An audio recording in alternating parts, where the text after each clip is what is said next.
Vice ganda muli na naman ngang lumipad kanina, Singapore ginawang kapitbahay.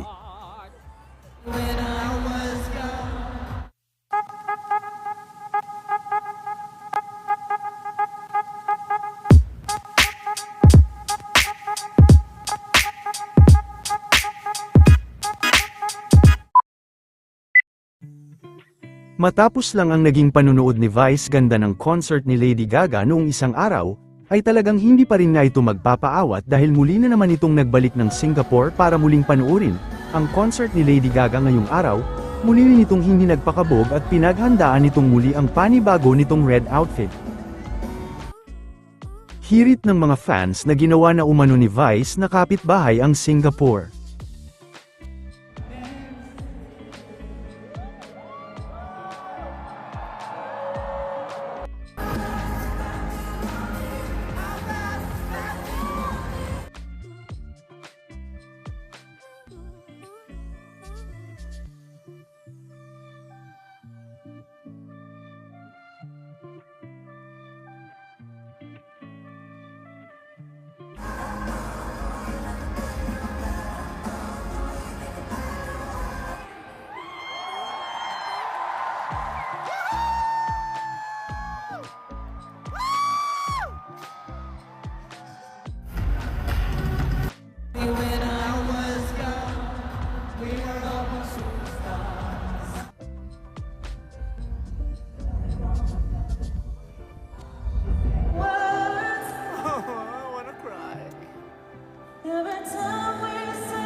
And I hope each and every day we will just continue to vanish into each other.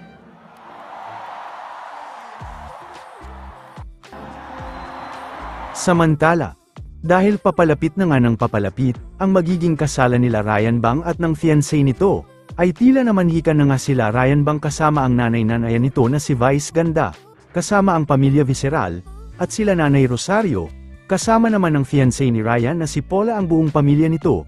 Matatandaan din na ngayon taon na din nakatakda, ang prenuptial photoshoot nila Ryan Bang, at ayon dito ay 4 seasons ang gusto nitong team.